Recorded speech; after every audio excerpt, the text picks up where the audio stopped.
Well, Jono, thanks for sitting down with me. You know, I came across the Wake Up Project through a friend, but what really attracted me was the name, the Wake Up Project, and I was like, what does that mean? Because you look at it and you go, I have no, you know, there's something about the name itself that makes you kind of wake up and go, what is it? Yeah. Where did the idea come from, and where did the name come from? Well, the name came when I was actually with a friend in a pub in Colorado, and I got to a point where I wanted to start this, and she asked me, what are you going to call it? You know, and I said, I think I'm going to call it mindful, as in mindfulness, you know, being present. Yeah. And she looked at me and she said, you know, it sounds like you're going to live in a effing cave, you know. And I said, well, you know, what do you mean? Like, I thought you were kind of into that material. And she said, yeah, but she said, like, what is it that you want to do? You know, why are you doing it? And I kind of told her, you know, all the things that I was kind of enjoying in my life and the things that were important to me. And she said, yeah, but like, what do you want to kind of wake up to in your life? You know, what's really important? And you know, I told her all the things, and she said, well, why don't you just wake up to the things that you want to wake up to? You know. And you just went, ding. That was it. Yeah. So really, it's been a personal journey about, you know, discovering the things that are really important to me, waking up to those things, and then kind of bringing them into a public forum. Yeah. And that's kind of the origins of it. Yeah. So what led you to that point? I mean, what were you doing? Just tell me a bit about what you were doing in the past to actually bring you to the point that you knew that you needed to bring more mindfulness into your life and others. Yeah. Well, I had been involved in corporate land for quite some time, and essentially got to a point where I was burnt out, and I vividly remember being in a boardroom and presenting in a boardroom and feeling like I wanted to throw up in the boardroom. Like, it was a very strong response in my body. Yeah. And so I decided to take a break, and I thought I was going to just take a couple of months off and then go back into my job, and pretty quickly realised I had to make some cash in this break. And so I saw an ad in my local paper to be a nanny, a male nanny, and I thought maybe I can do that for a couple of months just to tie me over. That's interesting. Yeah. Had you always had an affiliation with children and kids?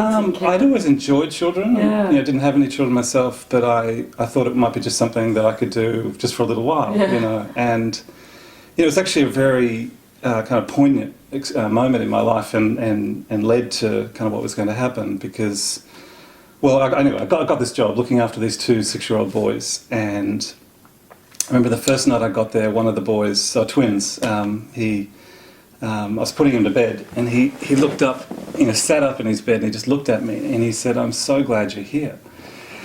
And it was one of these moments where I felt like everything felt important. Everything felt like, well, this is a moment, and this is kind of what I'm meant to be doing right now, you know.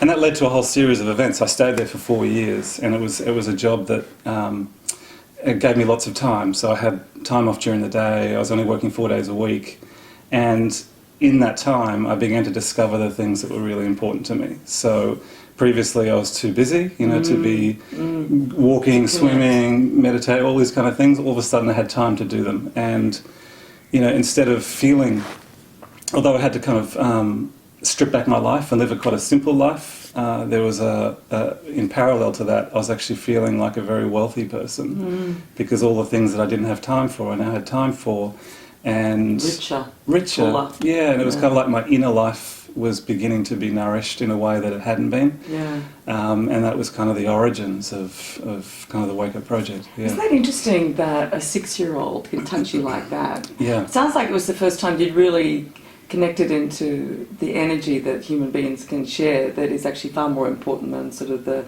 material world or things that actually we think are important. For someone to say that, for you to go, wow, maybe that's what I'm here for, purpose, right? Yeah, well, I think it was something also about being witnessed for everything else, like just for me, other than like he didn't see anything else, you know, that wasn't like, hey, what do you do for work, and you know, like how much you're earning, and where do you live, and you know, like there was just clearly in that moment nothing. It was just like, I'm so glad you're here, and it was like he was seeing me and I was seeing him, and it was just this moment in time that for some reason had this impact, and we had heaps of other interactions from that point on, but there was something about that moment. But children can teach you so much, can't they? Yeah. And that's what it was, because they don't have all that other crap that we've sort of code our lives and all our relationships with in our day to day, and they have a way of, well, I suppose, waking you up and kind of really showing you something, or maybe just putting a mirror up to yourself and sort of reflecting something that you haven't seen. Yeah, absolutely. And there was always a sense with these boys that they didn't care about anything else other than the relationship, other than what was kind of happening between us, and I could always tell that if I wasn't actually there for them and I wasn't actually really present with them, then they knew that, so it was nearly like they were keeping me in check.